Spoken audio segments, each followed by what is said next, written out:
Elias Turner had lived most of his life on the open land, where the sky stretched wide and the silence felt heavier than the wind. He was a quiet cowboy who didn't talk much, not because he didn't know how, but because he had spent years with only horses and cattle to listen to him. People in town often said he was dependable, respectful, and hard-working. But also a man who kept to himself. He never showed anger, never caused trouble, and never chased after things that most men dreamed about, like building a family or getting married. He believed that a cowboy's life was meant to be simple. Wake up before sunrise, tend the animals, fix whatever was broken, ride out to check the land, and return home when the sky turned orange. It was the only routine he knew. And he never imagined that something or someone could change it. He didn't even think such a thing was possible. One evening, as the sun dipped low behind the red hills, Elias was riding back from town with a small sack of supplies tied to his saddle. The air was cooling, and a thin layer of dust floated behind his horse with every slow step.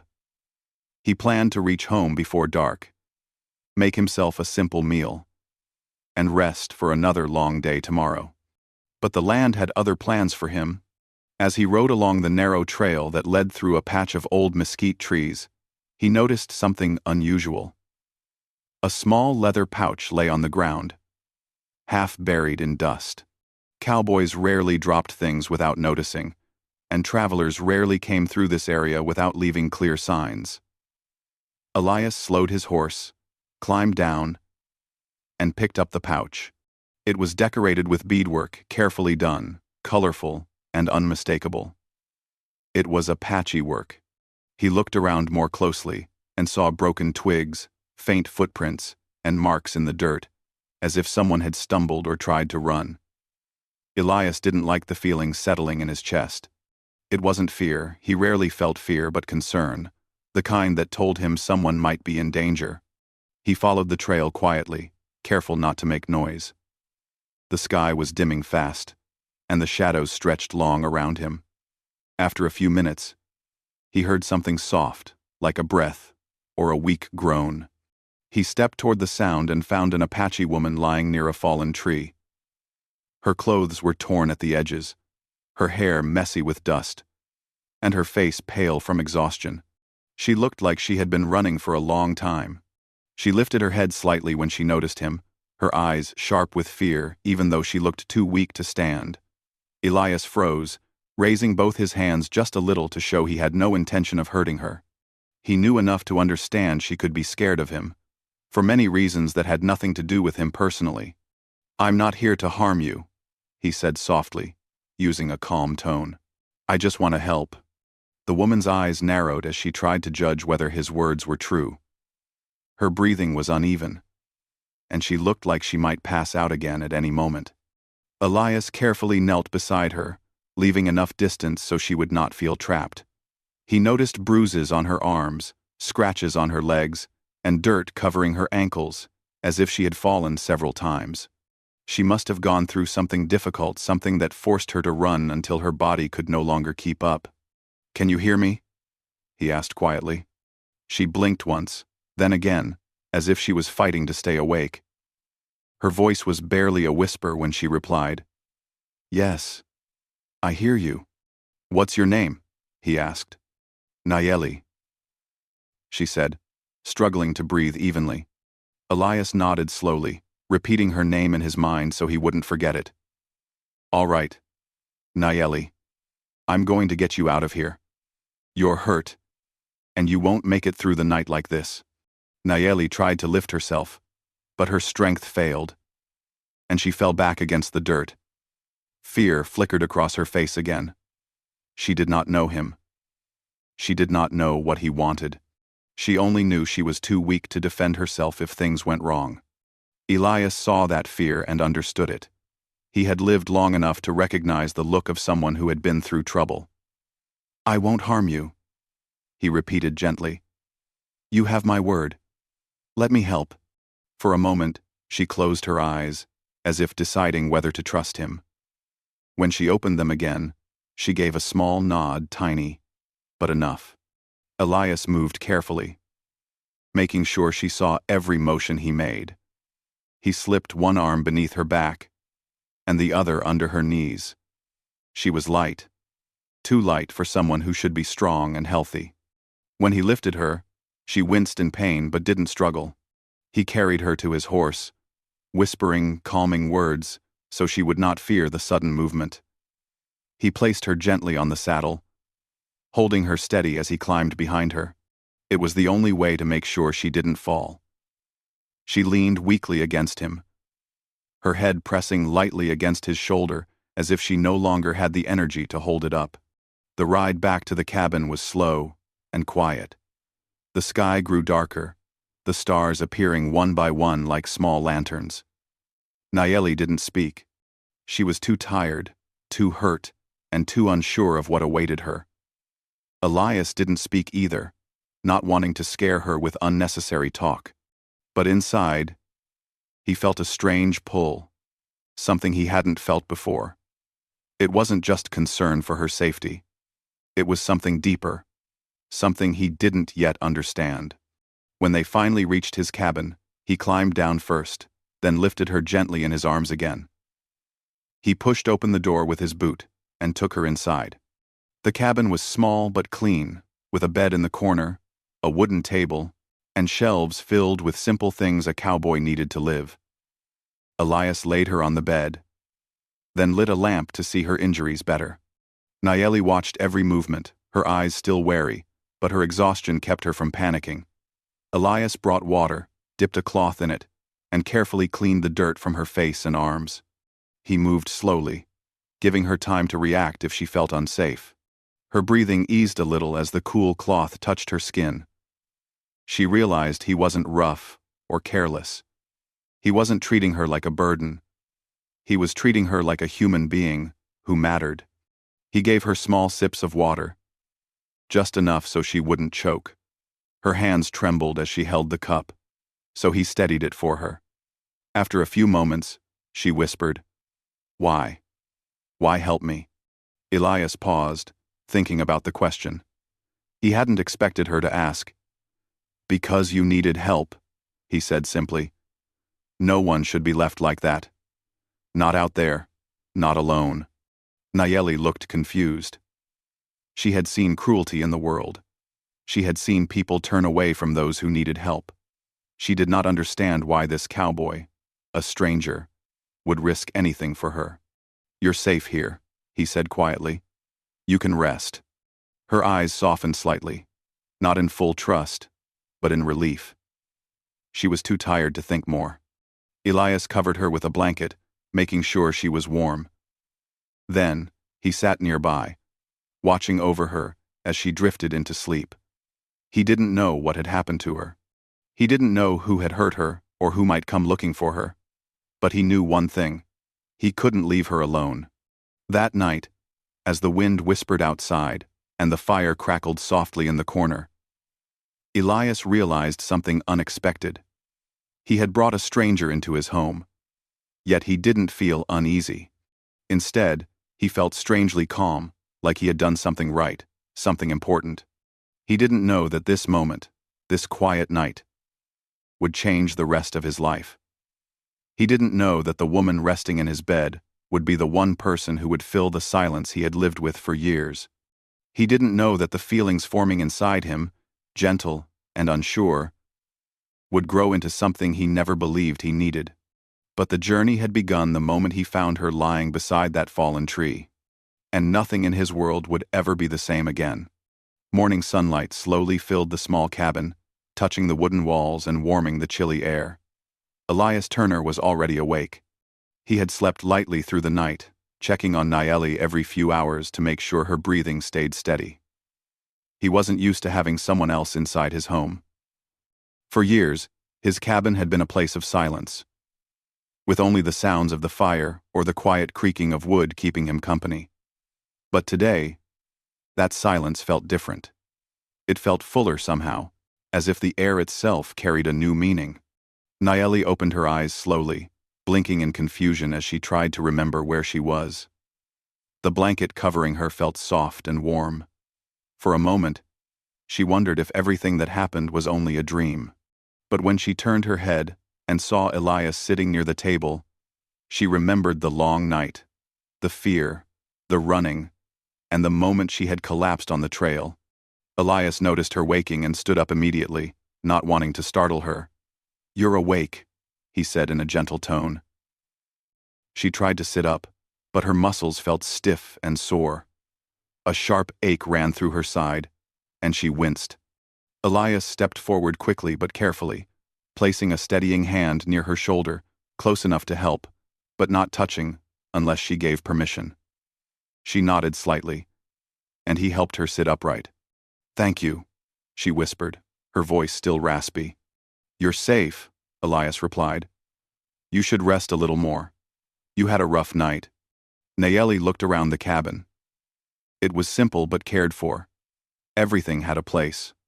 The floor was swept, the tools were hung neatly, and the bed she lay on smelled faintly of clean wood and smoke.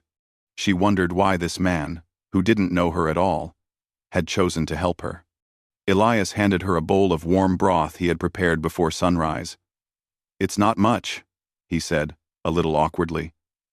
"But it'll help your strength."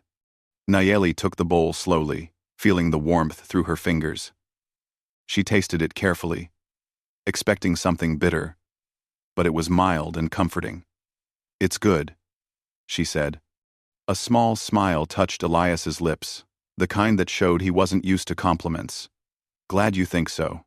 For a few minutes, the only sound in the cabin was the quiet slurping of the broth. Elias didn't push her to talk. He understood that silence was a safer space for someone still healing. She finished half the bowl, then rested it on her lap. "Why did you come looking for me?"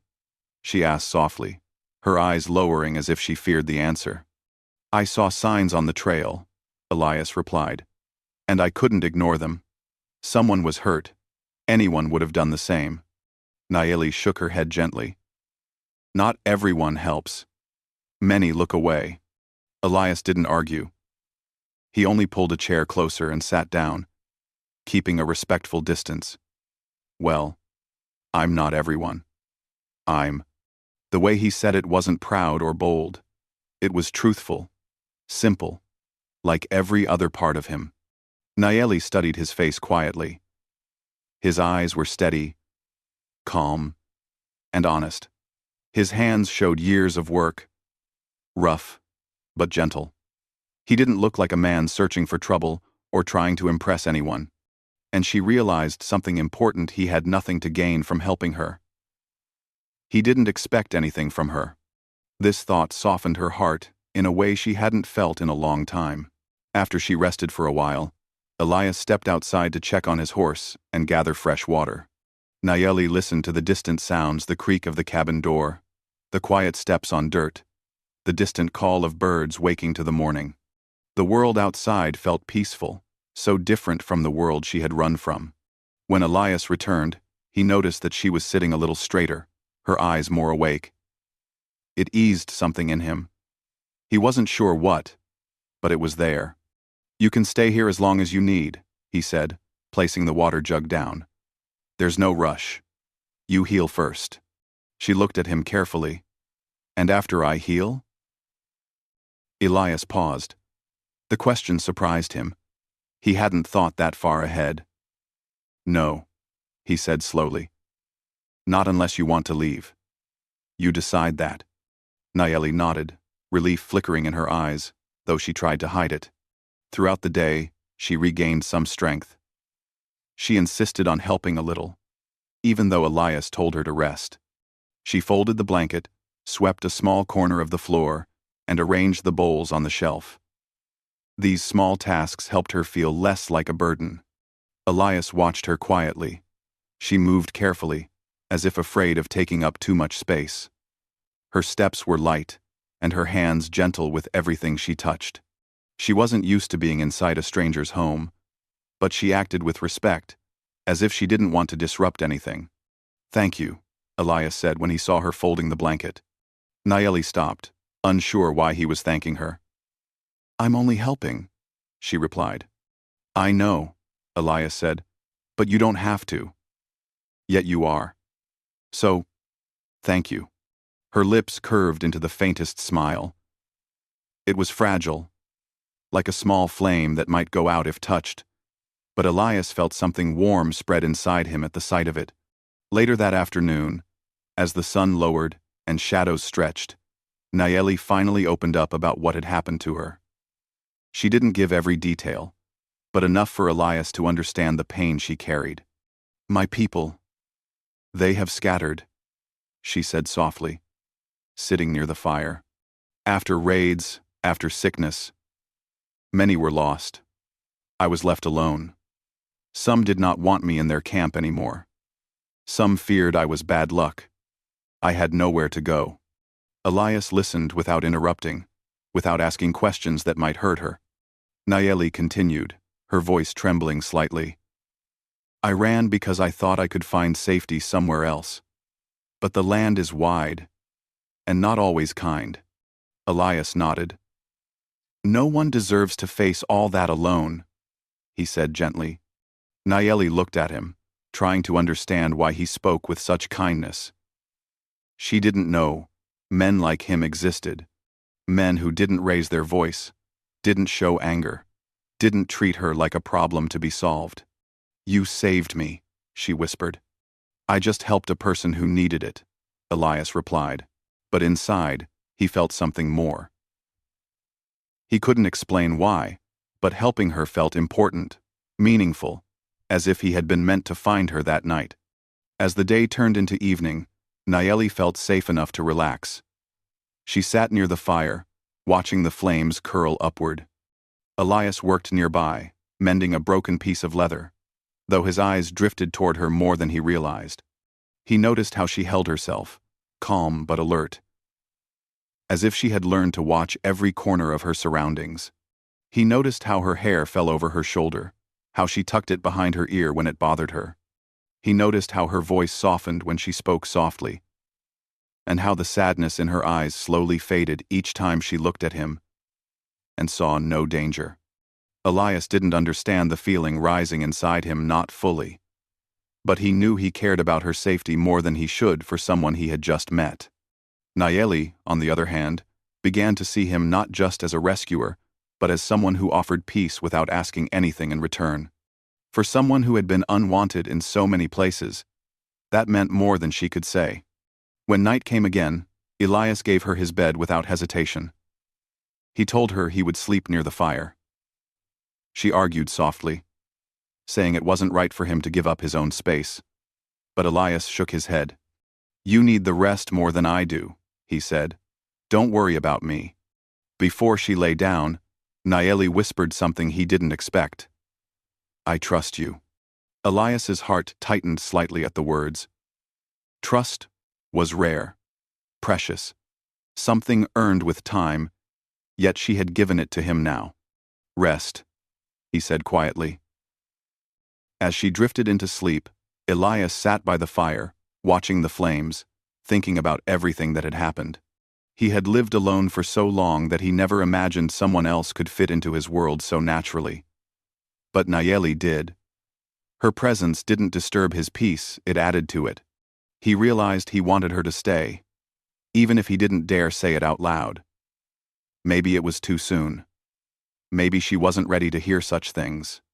But the feeling was there, growing quietly, like the soft glow of a hidden ember. Somewhere in the calm silence of the night, Elias understood something he hadn't admitted before. He didn't want this feeling to end. And for the first time in years, he looked forward to tomorrow, because Nayeli would still be there.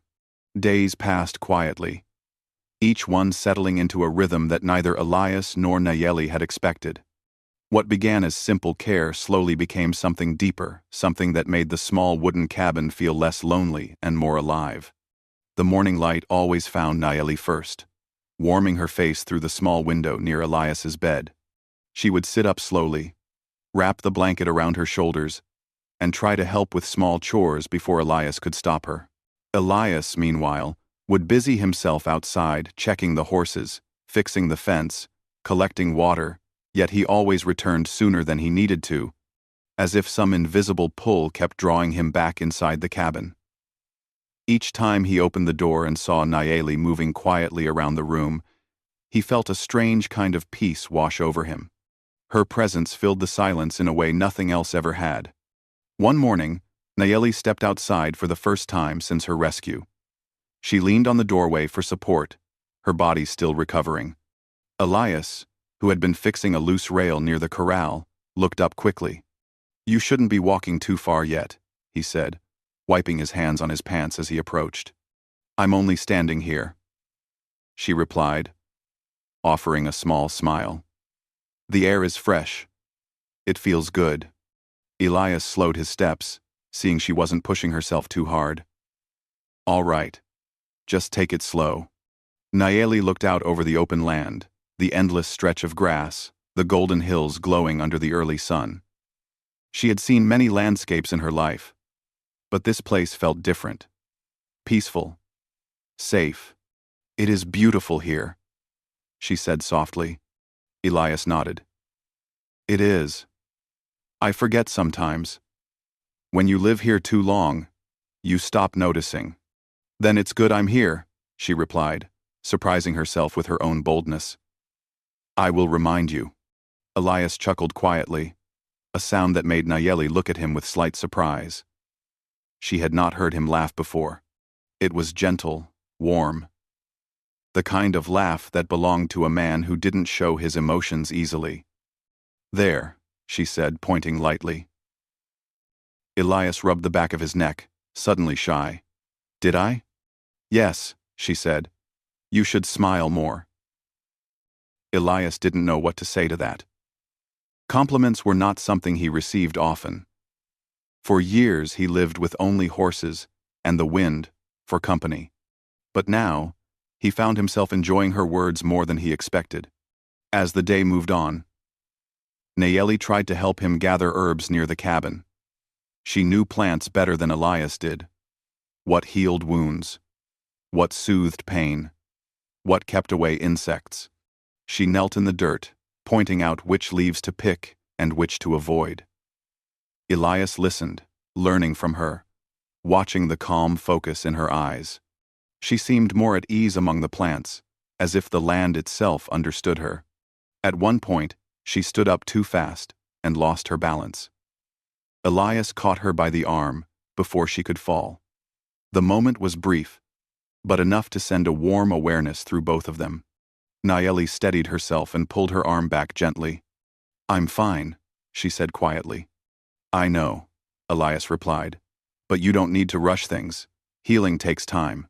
She nodded, and the two went back to collecting herbs.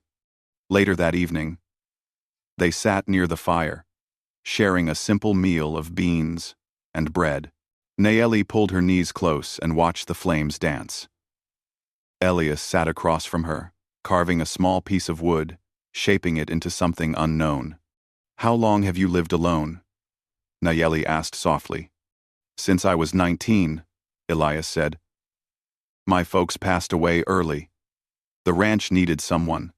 So, I stayed. Never thought much beyond that." "And you never felt lonely?" Elias paused, his hand holding the small wooden figure still. Nayeli lowered her gaze. She understood loneliness too well. "But now," Elias continued slowly, "the cabin feels different. Not so empty." Nayeli looked up at him, feeling a warmth in her chest that she didn't understand fully. His words were simple, but they meant more than he probably realized. Before she could respond, there was a faint sound outside, a distant echo of hooves.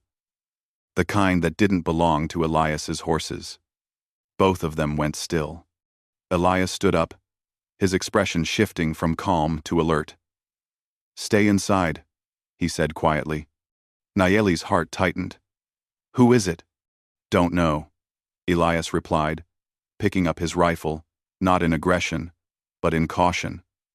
He walked to the window and peered out carefully. Two riders were approaching from the east, moving slow but deliberate. Their clothes were dusty, their horses tired. Elias stepped outside, closing the door behind him but not locking it so Nayeli wouldn't panic. Nayeli moved closer to the window, her breath trembling. She didn't want trouble to follow her here. She didn't want danger to find Elias because of her. Outside, the two riders stopped a few feet away. One of them, a tall man with a rough beard, called out, "We're looking for an Apache woman. Heard she was seen near this area." Elias stood firm, his posture calm but unyielding. "Haven't seen anyone pass by," he said plainly. The second rider narrowed his eyes. "You sure? Tracks say someone came this way." "Tracks mislead sometimes," Elias answered. "Land is wide. Could belong to anyone." The men exchanged glances. Nayeli pressed a hand over her mouth, praying silently that they would leave. "We'll keep looking," the tall man finally said, though suspicion lingered in his voice. They kicked their horses lightly and continued down the trail. Elias watched them until they disappeared beyond the trees. Only then did he lower the rifle and let out a slow breath. Inside the cabin, Nayeli stepped away from the window, her knees weak. When Elias walked back in, she looked at him with fear and guilt blending in her eyes. "They were looking for me," she said quietly. "Yes," Elias replied, placing the rifle in its usual spot. "But they won't find you here." "You lied for me," she whispered. "You risked trouble because of me." Elias walked toward her slowly. "I wasn't going to let them take you," he said. "Not after everything you've been through." Nayeli's eyes filled with tears she didn't want him to see. She turned her face away, wiping them quickly. "I don't want to bring danger to your home." "You didn't bring danger," Elias said gently. "Some men create their own trouble. All I did was protect someone who needed it." Nayeli looked back at him, her voice weak. "I should leave soon. I don't want you to get hurt because of me." Elias felt a sharp pull in his chest, a feeling he had been trying to ignore. He stepped closer, not touching her but letting his presence speak for him. "I don't want you to leave," he said quietly. Nayeli blinked, unsure if she heard him correctly. "You don't?" "No." Elias shook his head. "Not because you need shelter. Not because I feel pity. But because—" He paused, searching for words he had never used before. "Because you being here. It makes sense. More than anything. Has in a long time." Nayeli lowered her gaze, her heart pounding. She didn't know what to say. She didn't know if she should believe such kindness, such sincerity. But she felt it. She felt the truth in his voice. The rest of the evening passed in silence. But not the heavy kind. It was the kind filled with unspoken understanding, with something growing gently between them, something neither dared to name. Yet, when Nayeli lay in the bed again that night, she stared at the ceiling, thinking of everything Elias had done for her. He had rescued her, sheltered her, protected her, and now he wanted her to stay. Elias, sitting by the fire, looked at her sleeping form and wondered how his life had changed so quickly. He wasn't sure when it had started, when her presence had begun to matter so much. But he knew one thing for certain. He couldn't imagine the cabin without her anymore. And even if danger came again, even if things became difficult, he would stand beside her. Not out of duty, but because he simply couldn't do anything else. For the first time in years, both of them fell asleep knowing they were not alone. And both feared, quietly and deeply, how much losing this new bond would hurt. The next morning came quietly, with a soft, golden light slipping through the cracks of the cabin walls. Nayeli lay awake long before Elias stirred. She had not slept well. The fear from yesterday still hovered in her chest like a dark shadow. The riders searching for her, the danger she brought to Elias's doorstep, and the guilt of putting him at risk all weighed heavily on her mind. She turned on her side and watched Elias from across the room. He sat near the fire again, half asleep with his head resting against the wall, his boots still on from the night before. She knew he had stayed awake longer than he pretended. He had been guarding the cabin, watching over her, making sure no one returned in the dark.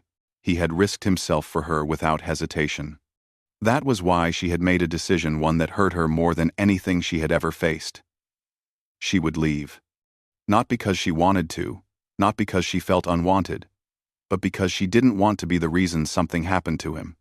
She slowly sat up, trying not to wake him. She folded the blanket neatly and placed it at the end of the bed. For a long moment she stood there, staring at the small room that had become a place of safety. Something she never thought she would feel again.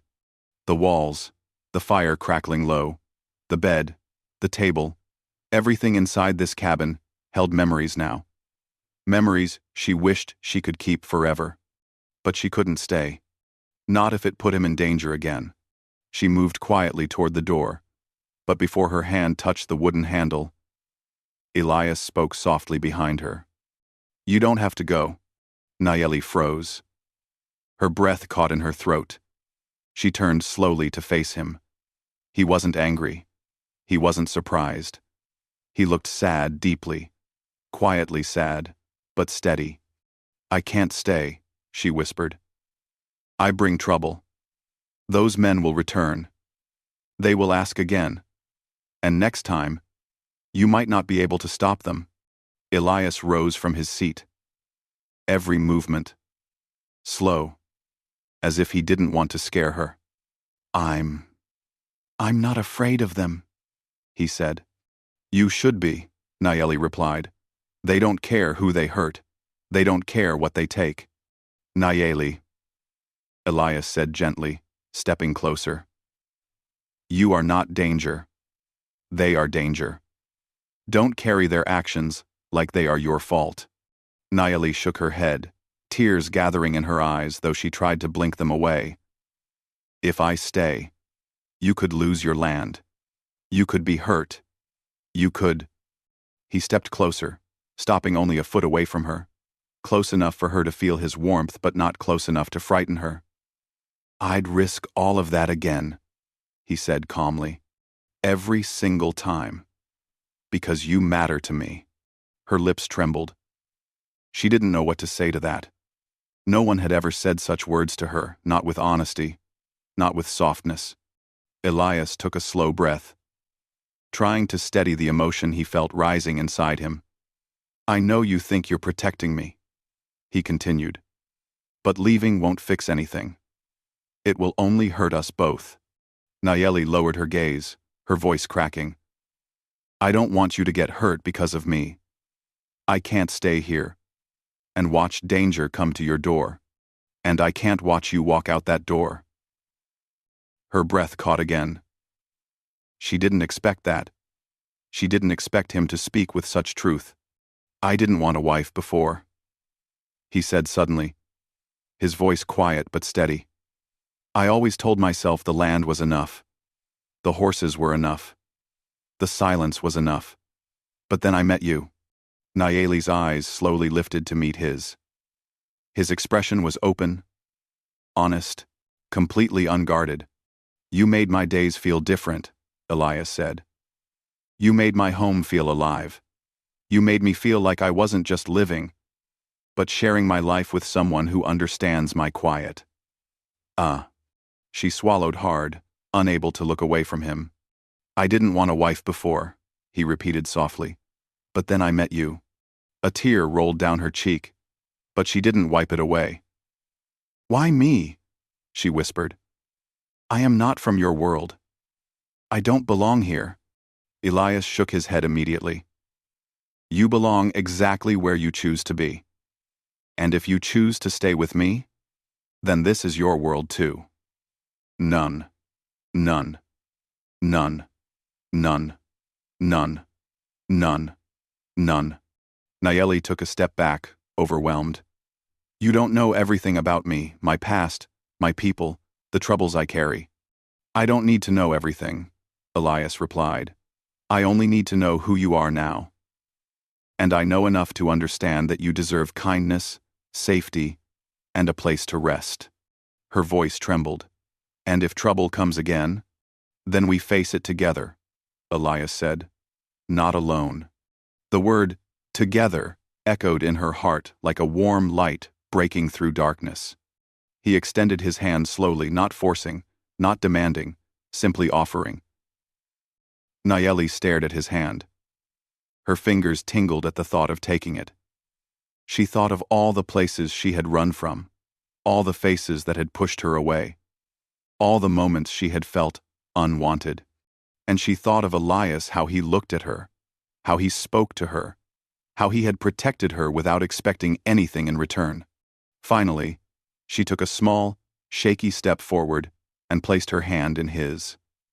Her skin was warm, her fingers trembling slightly, but she didn't pull away. "I will stay," she whispered. If you truly want me here." Elias's voice softened in a way she had never heard before. "I do," he said. "More than anything." He didn't pull her into an embrace. He didn't rush or overwhelm her.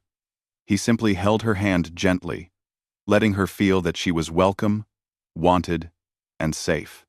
Days turned into weeks after that moment, and the cabin no longer felt like a lonely place. Nayeli began to smile more, to speak more, to move with confidence instead of fear. She would help Elias tend to the horses, cook meals with fresh herbs she collected, and mend small things around the cabin.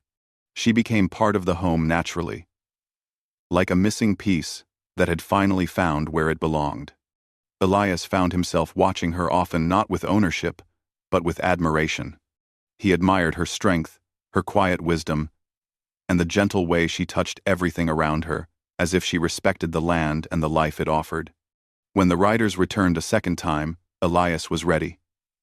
He stood taller, spoke firmer, and Nayeli stayed inside but didn't tremble. She knew he meant what he said. They would face things together. The men left again, frustrated, and never came back.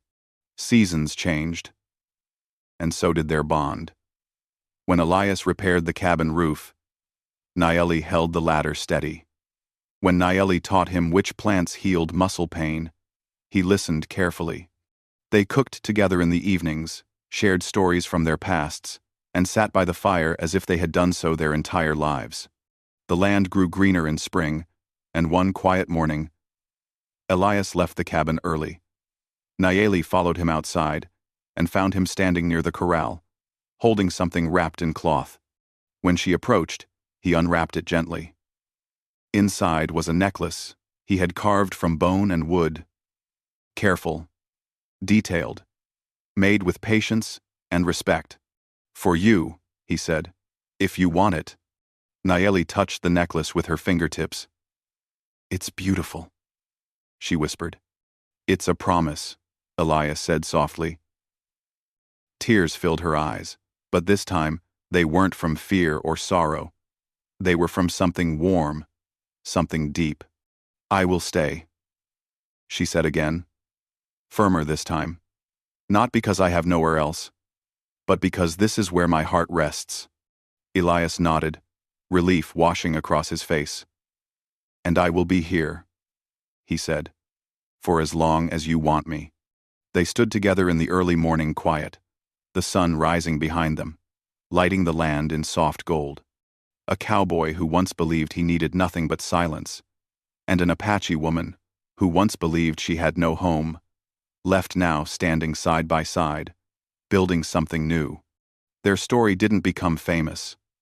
It wasn't written down, but in the hills and fields around their little cabin, the wind carried a gentle message. Two lonely souls had finally found each other, and neither of them would ever walk alone again.